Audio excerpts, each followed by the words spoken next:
Graças a paz, queridos, quero pensar com vocês nesse vídeo do texto de João, capítulo 4. Nós vamos pensar do verso 45 até o verso 54. A versão que nós vamos usar é a Nova Versão Internacional, a NVI. Acompanhe a leitura. Quando chegou a Galileia, os galileus deram-lhe boas-vindas. Eles tinham visto tudo o que ele fizera em Jerusalém por ocasião da festa da Páscoa, pois também haviam estado lá. Mais uma vez, ele visitou Caná da Galileia, onde tinha transformado a água em vinho, e havia ali um oficial do rei, cujo filho estava doente em Cafarnaum. Quando ele ouviu falar que Jesus tinha chegado a Galileia, vindo da Judéia, procurou-o e suplicou-lhe que fosse curar seu filho que estava à beira da morte. Disse-lhe Jesus: se vocês não virem sinais e maravilhas, nunca crerão. O oficial do rei disse: Senhor, vem, antes que o meu filho morra. Jesus respondeu: pode ir, o seu filho continuará vivo. O homem confiou na palavra de Jesus e partiu. Estando ele ainda a caminho, seus servos vieram ao seu encontro com notícias de que o menino estava vivo. Quando perguntou a que horas o seu filho tinha melhorado, eles lhe disseram: a febre o deixou ontem a 1h da tarde. Então o pai percebeu que aquela fora exatamente a hora em que Jesus lhe dissera: o seu filho continuará vivo. Assim, creram ele e todos os de sua casa. Esse foi o segundo sinal miraculoso que Jesus realizou depois que veio da Judéia para a Galileia. Eu quero pensar sobre o tema pais. Não desistam dos seus filhos.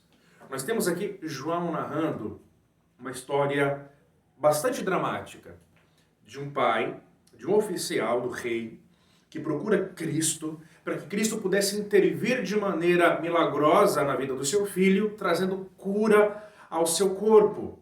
Mas é óbvio que esse texto ele é repleto de implicações para a nossa vida. Esse texto ele também é robusto em teologia. Então quero que você me acompanhe para que a gente possa extrair desse texto uma série de ensinamentos. Mas não perca de vista o nosso tema. Pais, não desistam dos seus filhos.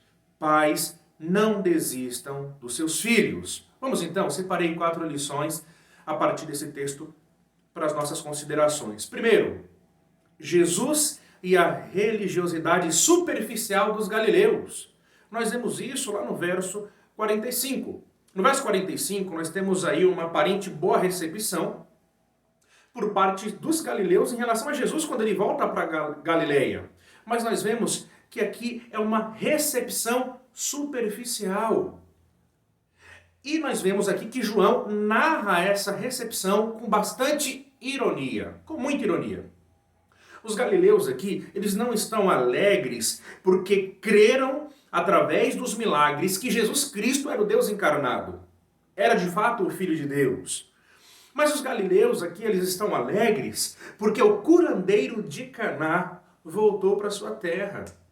Então eles percebiam Cristo como um mero curandeiro, não como Deus encarnado de fato. E como não bastasse, esse curandeiro, ele também era galileu. Por isso que o texto ele vai dizer no verso 45 que houve uma aparente boa recepção por parte dos galileus quando Jesus ele voltou para Galileia. E por que ele voltou? Porque no capítulo 2, Jesus ele realiza o primeiro milagre lá em Caná de Galileia. Ele sai de Caná da Galileia, vai para a Judéia, em Jerusalém, e agora, aqui no capítulo 4, ele retorna para Caná da Galileia. Mas, irmãos, Jesus ele critica essa falsa religiosidade. Jesus ele critica essa religiosidade superficial dos galileus. Note o verso 48, Jesus diz: se vocês não virem sinais e maravilhas, nunca crerão. Se vocês não virem sinais e maravilhas, nunca crerão. Jesus sabia que por trás daquela boa recepção haviam corações interessados apenas no curandeiro galileu. Alguma semelhança com os nossos dias? Infelizmente, muitos se interessam por Cristo não porque Ele é o Deus encarnado, não porque Ele é o Emanuel, não porque Ele é o Deus que dá vida, não porque Ele é o Verbo. Infelizmente, algumas pessoas se interessam por Cristo porque o percebem apenas como um curandeiro, como simples curandeiro. não percebem em Cristo o Filho exaltado do Deus vivo. Se Cristo ele pode realizar o poder de cura, para algum grupo de pessoas isso é suficiente. Agora a pergunta é, e se Cristo resolver não curar? E se Cristo decidir não intervir de maneira milagrosa? Ele não merece a nossa adoração? Ele não continua sendo Deus exaltado? Ele não continua sendo esse Deus revelado no Evangelho de João? Jesus aqui ele critica o tipo de religião que vive em busca de sinais e maravilhas. E essa crítica é uma crítica dirigida para aqueles galileus que receberam Jesus com bastante interesse, ou aparente interesse, mas que no final das contas estava cultivando em seu coração uma religiosidade superficial. Mas nós aprendemos uma segunda lição desse texto. Jesus, ele é o soberano rei. Do verso 46 ao 47, Jesus afirma que Jesus ele vai a Caná da Galileia, onde ele realiza o seu primeiro milagre. Ele volta para Caná da Galileia e ali ele encontra um oficial do rei Herodes. E aqui é importante a gente pausar um pouco e fazer algumas pequenas considerações. Esse pai, que tinha um filho enfermo, ele era oficial do rei Herodes Antipas. Apenas a título de curiosidade, Herodes o Grande, antes do seu falecimento, em 4 anos antes de Cristo, Herodes ele deixou uma espécie de um decreto, né, em nível testamentário, para que após a sua morte, o seu reino ele fosse dividido em 3, separado para cada um dos seus 3 filhos. Então, Herodes Arquelau, um dos filhos do grande Herodes, ele seria rei da Judéia. Filipe seria rei na Traconítida. E Herodes Antipas, ele seria o rei na Galileia. Esse oficial do rei que vai procurar a Jesus Cristo, ele é um oficial desse rei Herodes Antipas, que era rei na Galileia. E esse oficial, ele tinha um filho que estava à beira da morte em Cafarnaum. Mas é interessante notar que esses 3 reis, chamados também de tetrarcas, eles ainda estavam submissos ao Império Romano. Esse termo rei não seria melhor aplicado para eles, mas eles se tornaram popularmente conhecidos como reis, mas ainda assim submissos ao grande Império Romano. Por que essa consideração nesse ponto da nossa mensagem? Veja que interessante. No verso 49, o oficial do rei Herodes Antipas, ele se refere a Cristo, o Galileu, como Senhor. A palavra Senhor aqui no grego, Kyrios. E esse termo ele traz a ideia de soberano, de proprietário, de supremo governante. E esse título ele vai ser um dos mais usados para Cristo em todo o Novo Testamento. O Cristo exaltado, o Cristo supremo é o Senhor de todas as coisas. É o que esse termo vai nos mostrar. Agora, olha que interessante. Aquele oficial, quando procura Cristo, ele não sabia ao certo, né, sobre a complexidade desse termo e como esse termo se aplicava perfeitamente a Cristo. Ele não sabia o certo, mas ele estava diante do soberano Senhor. Ele estava diante daquele que tem mais autoridade do que Herodes, daquele que tem mais autoridade do que o próprio imperador romano. Aquele oficial não sabia, mas ele estava diante do Deus exaltado, daquele que é Senhor absoluto sobre toda a sua criação. E ao ir a Cristo apresentar uma súplica para o seu filho, que estava morrendo, aquele oficial ele foi ao rei certo. Ao clamar pelo seu filho, que estava tendo uma experiência de quase morte, aquele oficial foi ao rei certo. Lembra do tema da nossa mensagem? Pais, não desistam dos seus filhos. A ideia aqui é basicamente a seguinte: seu filho está enfermo. Pais, você tem um filho não convertido, um filho que tem trazido muita preocupação e muita dor ao seu coração, o filho que tem apresentado um comportamento altamente obstinado, que tem trazido muita aflição à sua experiência de vida. Vá àquele que tem absolutamente toda a autoridade. Vá a Cristo. Vá ao soberano sobre toda a criação.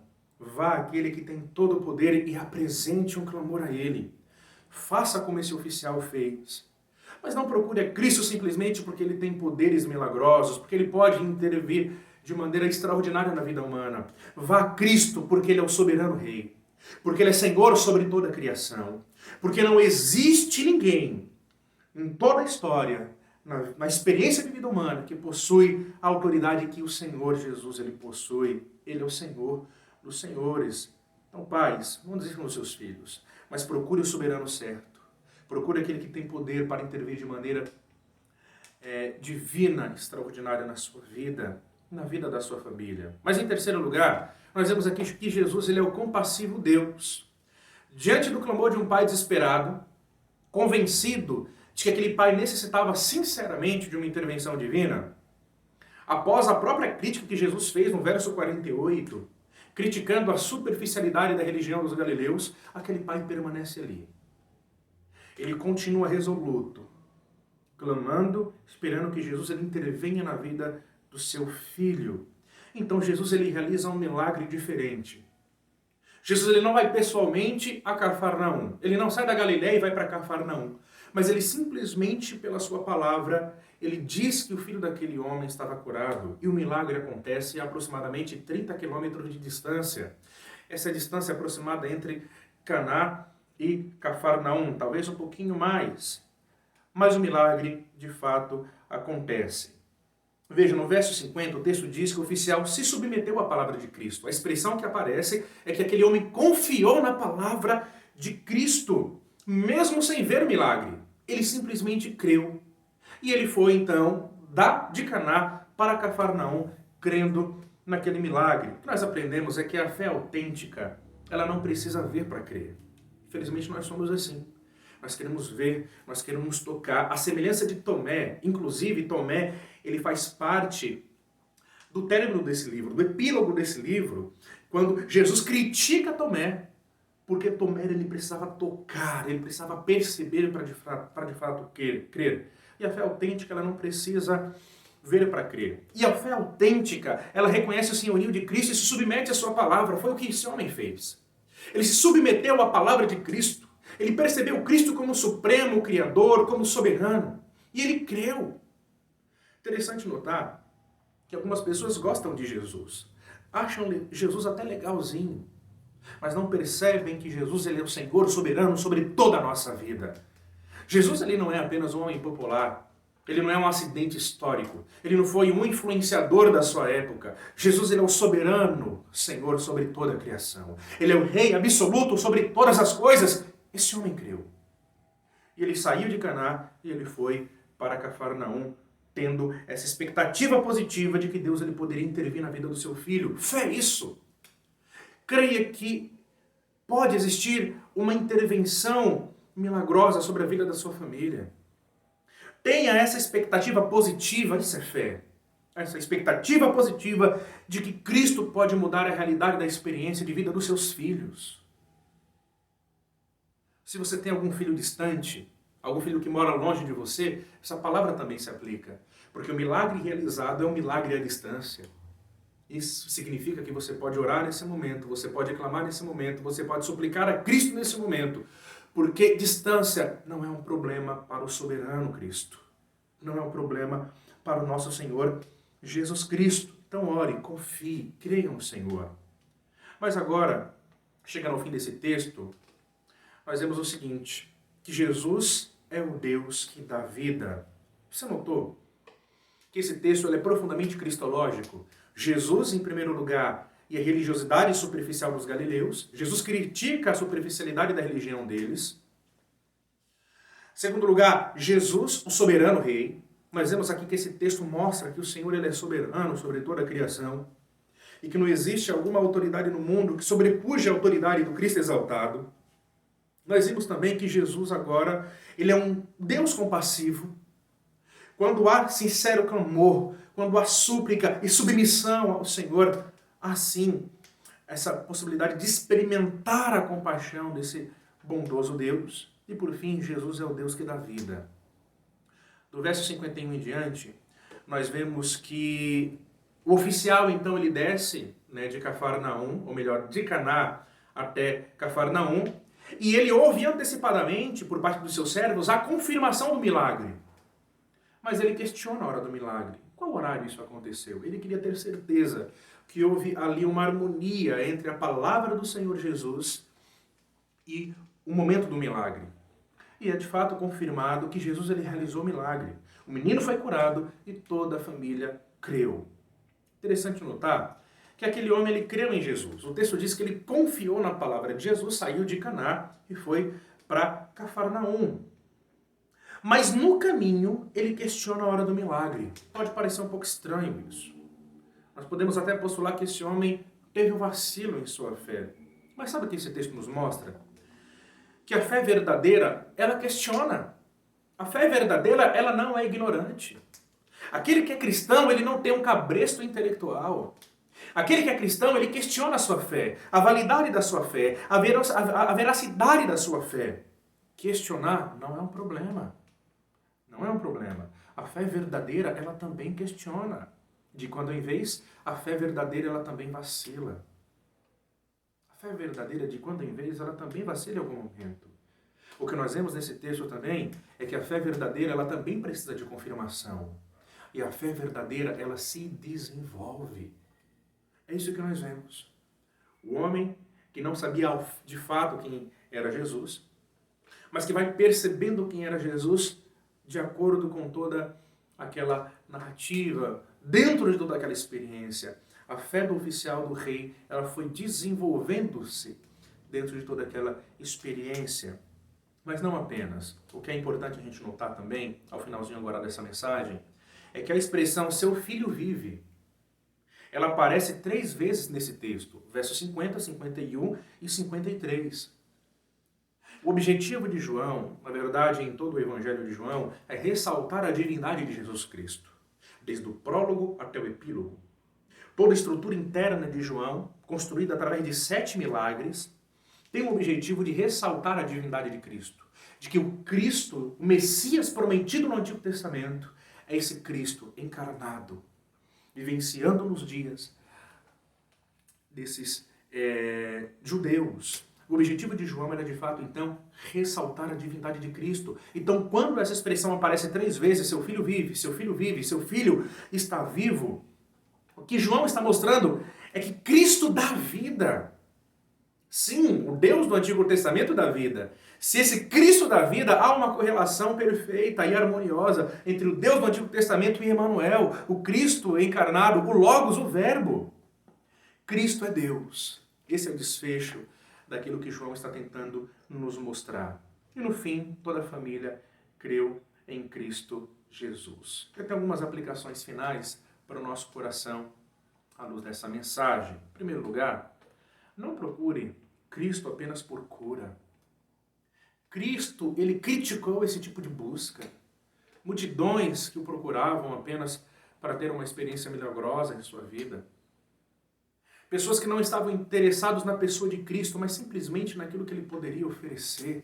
Jesus Cristo criticou esse tipo de busca, esse tipo de religião que vive em busca de sinais e maravilhas. É o tipo de religião descartada pelo Cristo.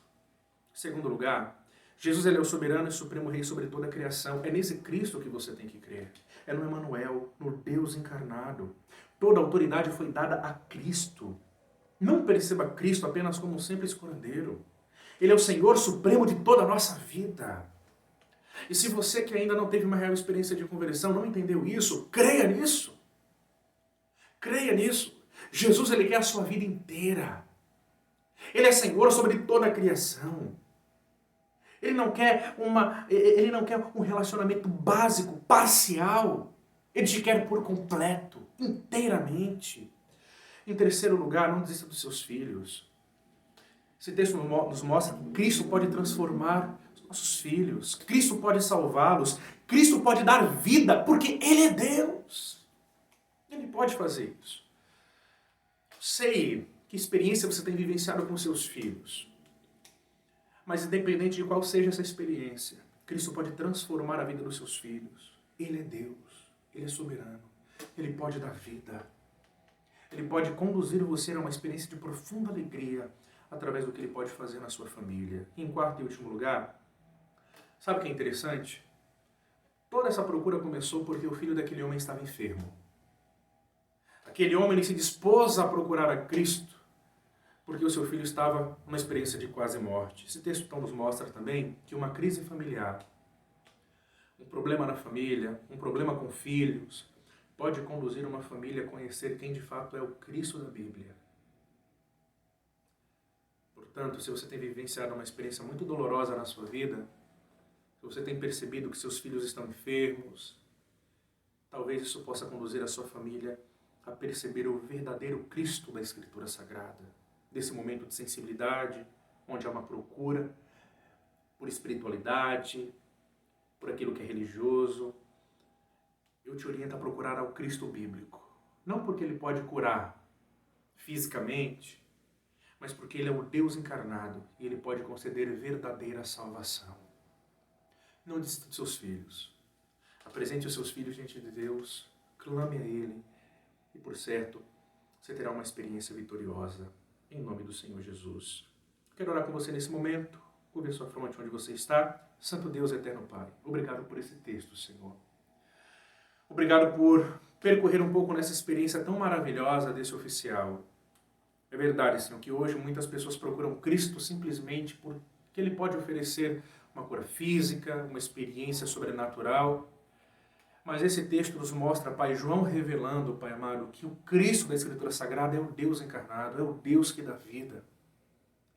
E nós oramos, ó Pai amado, em nome de Jesus, para que famílias que ainda não conheceram o verdadeiro Cristo da Escritura possam ter uma real experiência com Jesus. Que não procurem Cristo porque Ele é um simples curandeiro, mas porque Ele é o Senhor soberano de toda a vida. Ele é o Senhor soberano sobre toda a criação. Nós oramos também, ó Deus, pelos filhos. Filhos que estão fora dos teus caminhos. Filhos, ó Deus, que têm trazido uma experiência de muita tristeza para a família. Filhos, ó Deus, que podem estar enfermos, seja fisicamente ou emocionalmente. Nós clamamos, ó Deus, que o Senhor cure os nossos filhos em nome de Jesus. E que esses filhos tenham uma real experiência com Jesus que dá vida. Nós oramos por fim, para que o Senhor nos ajude, Deus, a crer, mesmo sem ver. E ter essa grande expectativa de que ainda, Pai amado, que a experiência que a gente tenha vivenciado nesse momento não seja das melhores, que o Senhor pode intervir e fazer uma grande diferença. É assim que nós oramos, no nome de Jesus. Amém. Bom, se esse vídeo ele fez sentido para a sua vida, ele foi edificante para você, eu recomendo que você clique no curtir, eu recomendo que você se inscreva no nosso canal, eu recomendo que você compartilhe esse vídeo com outras pessoas. Que Deus te abençoe, até a próxima.